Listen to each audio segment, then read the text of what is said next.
श्रीगणेशाय नमः। परं ब्रह्मात्मने नमः। वेदपुरुषाय नमः। महालक्ष्मी नमः। महासरस्वत्यै नमः। श्रीगुरुचरणकमलेभ्यो नमः। वक्रतुण्डमहाकाय सूर्यकोटिसम्प्रभ निर्विघ्नं कुरु मम देव सर्वकार्येषु सर्वदा। सर्वमङ्गलमाङ्गल्ये शिवे सर्वार्थसाधिके शरण्ये त्र्यम्बिके गौरी नारायणी नमोऽस्तुते। वन्दे देवयोमापतिं सुरगुरुं वन्दे जगत्कारणं वन्दे वनगभूषणं मृगरां वन्दे पशूनां पतिं वन्दे सूर्यसकाशवहिनयनं वन्दे मुकुन्दं प्रियं वन्दे भक्तजनाश्रयं च वरदां वन्दे शिवशङ्करम्। श्री महापुराण रुद्रसहिता सृष्टिखंड अथ 20वाध्याय। भगवान शिव का कैलाश पर्वत पर गमन तथा सृष्टिखंड का उपसंहार। ब्रह्मोवाच नारद तवं शृणु मुने शिवागमनमुत्तमम् कैलासे पर्वतश्रेष्ठे कुबेरस्य तपोबलात् निधिपत्ववरं तत्त्वा गत्वा स्वस्थानमुत्तमम् विचिनन्तयः देवीश्वेश कुबेरवरदायक। ब्रह्मा जी बोले, हे नारद, कुबेर के तपोबल से भगवान शिव का जिस प्रकार पर्वत श्रेष्ठ कैलाश पर शुभागमन हुआ वह प्रसंग सुनिए। कुबेर को वर देने वाले विश्वेश्वर शिव जब उन्हें निधिपति होने का वर देकर अपने उत्तम स्थान को चले गए तब उन्होंने मन ही मन इस प्रकार विचार किया।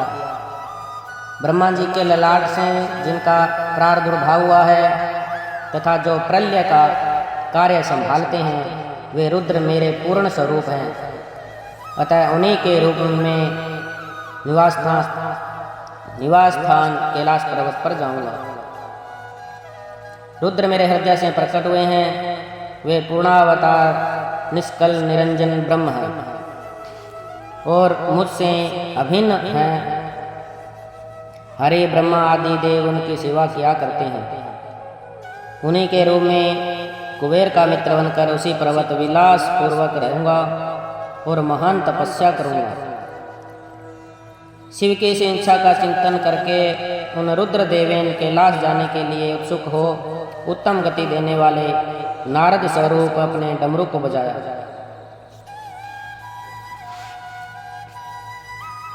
उसके उत्साहक वर्धक ध्वनि तीनों लोकों में व्याप्त हो गई। उसका विचित्र एवं गंभीर शब्द आह्वान की गति से युक्त था, अर्थात सुनने वाले को अपने पास आने के लिए प्रेरणा दे रहा था। उस ध्वनि को सुनकर ब्रह्मा विष्णु आदि सभी देवता ऋषि मूर्तिमान आगमन निगम तथा सिद्ध वहां आ पहुंचे। देवता और असुर सब लोग बड़े उत्साह में भरकर वहां आए। भगवान शिव के समस्त पार्षद जहां कहीं भी थे वहां से उस स्थान पर पहुंचे। सर्वलोक वंदिक महाभाग समस्त गणपाल भी उस स्थान पर जाने के लिए उद्यत हो गए। उनकी मैं संख्या बता रहा हूं। शंख कर्ण नामक गणेश्वर 1 करोड़ गणों के साथ, केक राक्षस 10 करोड़ और विकृत 8 करोड़ गणों के साथ जाने के लिए एकत्रित हुए। वैशाख 64 करोड़ गणों के साथ, पारियात्रक 9 करोड़ गणों के साथ, श्रवांतक 6 करोड़ गणों के साथ और श्रीमान दुधुम्ब 8 करोड़ गणों के साथ वहां चलने के लिए तैयार हो गए। गणश्रेष्ठ जालंक बाहर 12 करोड़ गणों के साथ, शमंद 7 करोड़ गणों के साथ और श्रीमान विकृतानन भी उतने गणों के साथ जाने के लिए तैयार हुए। कपाली 5 करोड़, मंगलकारी सिंदार अपने 6 करोड़ गणों के साथ और कंडुक तथा कुंडक नाम के गणेश्वर भी 1-1 करोड़ गणों के साथ गए। विषटभ और चंद्रतापन नामक गणाध्यक्ष भी अपने अपने 8-8 करोड़ गणों के साथ कैलाश चलने के लिए वहां पर गए। 1000 करोड़ गणों से गिरा हुआ महाकेश नामक गणपति भी वहां आ पहुंचे। कुंडे 12 करोड़ गणों के साथ और वह श्रीमान पर्वतक कालक एवं महाकाल नाम के गणेश्वर 100 करोड़ गणों के साथ वहां पहुंचे। अग्निक 100 करोड़, अभिमुख 1 करोड़, आदित्य मूर्धा तथा धनवाह भी 1-1 करोड़ गणों के साथ पहुंचे। शना तथा कुमुद 100 करोड़ गणों के साथ और अमोघ कोकिल एवं सुमंत्रक 1-1 करोड़ गणों के साथ आ गए। काकपाद नामक एक दूसरा गण 60 करोड़ और स्नातक नामक का गणेश्वर भी 60 करोड़ गणों के साथ लेकर चलने के लिए वहां आए। महाबल, मधुपिंग तथा पिंगल नामक गणेश्वर 9-9 करोड़ गणों के सहित वहां उपस्थित हुए। नील एवं पूर्णभद्र नामक गणेश्वर भी 90-90 करोड़ गणों के साथ वहां आए। महाशक्तिशाली चतुर्वक्त्र नामक गणेश्वर 7 करोड़ गणों से घिरा हुआ कैलाश जाने के लिए वहां पहुंचा। 120,000 करोड़ गणों से आवृत होकर सर्वेश नामक का गणेश्वर भी कैलाश चलने के लिए यहाँ आए। काष्ठा, गुड़, सुकेश तथा वृक्षभ नामक गणपति 64 करोड़ चित्र और स्वामी नकुलेश स्वयं 7 करोड़ गणों के साथ कैलाश गमन के लिए आए। लोकांतक, विपातमान, दैत्यात्मक प्रभु देव भृंगी श्रीमान देवदेव प्रिय रीति अश्विनी भानुक तथा स्नातक नाम के गणपति 64 करोड़ गणों के साथ वहाँ उपस्थित हुए। नंदीश्वर नाम के महाबल गणाधीश 100 करोड़ गणों के सहित कैलाश चलने के लिए वहाँ आ पहुँचे। इन गणाधीपों के अतिरिक्त अन्य बहुत से असंख्य शक्तिशाली गणेश्वर वहाँ कैलाश चलने के लिए आए। वे सब 1000 भुजाओं वाले थे तथा जटा मुकुट धारण किए हुए थे। सभी गण चंद्रमा के आभूषण से शोभ्यमान थे। सभी के कंठ नील वर्ण के थे और वे 3-3 नेत्रों से युक्त थे। सभी हार, कुंडल, केयूर तथा मुकुट आदि आभूषणों से अलंकृत थे। ब्रह्मा, इंद्र और विष्णु के समान अणिमादित अष्ट महासिद्धियों से युक्त करोड़ों सूर्य के समान देदीयमान सभी गणेश्वर वहाँ पर आ गए। इन गणाध्यक्षों के अतिरिक्त निर्मल प्रभामंडल से युक्त महान आत्मा वाले तथा भगवान शिव के दर्शन की लालसा से परिपूर्ण अन्य अनेक गणाधीप अत्यंत प्रसन्नता के साथ वहाँ पर आ पहुँचे। विष्णु आदि प्रमुख समस्त देवता वहाँ जाकर भगवान सदाशिव को देखकर हाथ जोड़कर नतमस्तक होकर उनकी उत्तम स्तुति करने लगे। इस प्रकार विष्णु आदि देवताओं के साथ परमेश्वर भगवान महेश महात्मा कुबेर के प्रेम से वशीभूत हो कैलाश को चले गए। कुबेर ने भी सपरिवार भक्तिपूर्वक नाना प्रकार के उपसंहारों से वहां आए हुए भगवान शंभु की सादर पूजा की। तत्पश्चात उसने शिवों को संतुष्ट करने के लिए उनका अनुगमन करने वाले विष्णु आदि देवताओं और अन्य गणेश्वरों का भी विधिवत पूजन किया। इसके बाद उसकी सेवाओं को देखकर अति प्रसन्नचित भगवान शंभु कुबेर का आलिंगन कर और उसका सिर सूंघ कर अलंकापुरी के अति निकट ही अपने समस्त अनुगामियों के साथ ठहर गए। तदंतर भगवान शिव ने विश्वकर्मा को अपने तथा दूसरे देवताओं के भक्ति के लिए उस पर्वत पर निवास हेतु यथोचित निर्माण कार्य करने की आज्ञा दी। विश्वकर्मा ने शिव की आज्ञा से वहां जाकर यथाशीघ्र ही नाना प्रकार की रचना की। उस समय विष्णु की प्रार्थना से शिव प्रसन्न हो उठे और कुबेर पर अनुग्रह करके वे कैलाश पर्वत पर चले गए।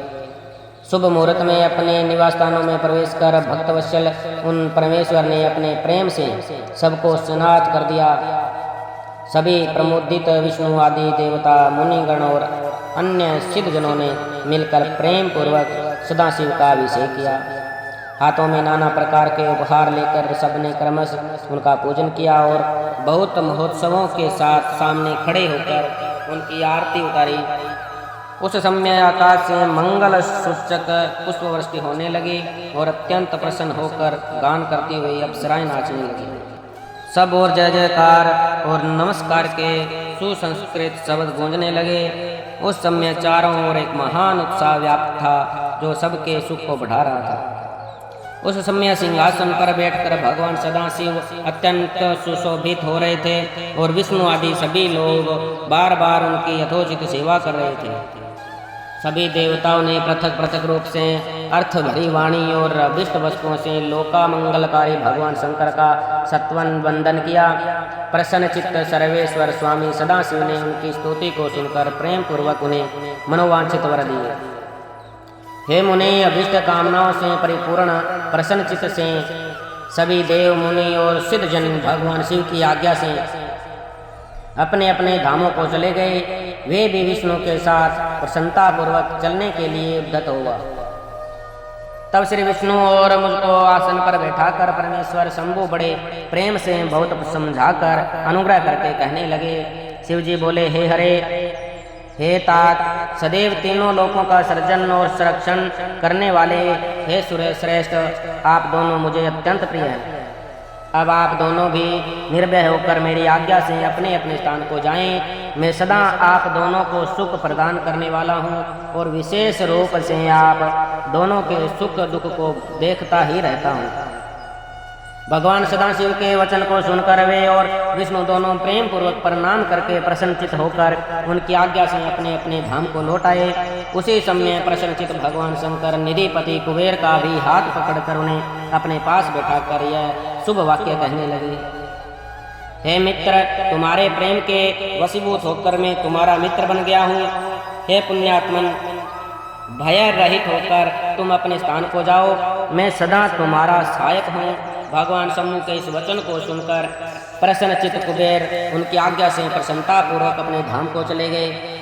योग परायण सब प्रकार से स्वच्छंद तथा सदा ध्यान मगन रहने वाले भगवान शिव अपने गणों के साथ उस पर्वत श्रेष्ठ कैलाश पर निवास करने लगे। कभी वे अपने ही आत्म स्वरूप ब्रह्मा का चिंतन करते थे, कभी योग में तल्लीन रहते थे, कभी स्वच्छंद मन से प्रेम पूर्वक अपने गणों को इतिहास सुनाते थे और कभी विहार करने में चतुर भगवान महेश्वर अपने गणों के साथ कैलाश पर्वत की टेढ़ी मेढ़ी उबड़ खाबड़ गुफाओं तथा कंदराओं में और अनेक सुरम्य स्थानों पर प्रसन्नचित होकर विचरण करते थे। इस प्रकार रुद्र स्वरूप परमेश्वर भगवान शिव, जो नाना प्रकार के योगियों में भी सर्वश्रेष्ठ हैं, उन्होंने अपने उस पर्वत पर अनेक लीलाएं की। इस प्रकार बिना पत्नी के रहते हुए परमेश्वर सदाशिव ने अपना कुछ समय व्यतीत करके बाद में दक्ष पत्नी से उत्पन्न सती को पत्नी के रूप में प्राप्त किया। तदंतर हे देवेश्वर में वे महेश्वर उन दक्ष पुत्री सती के साथ विहार करने लगे।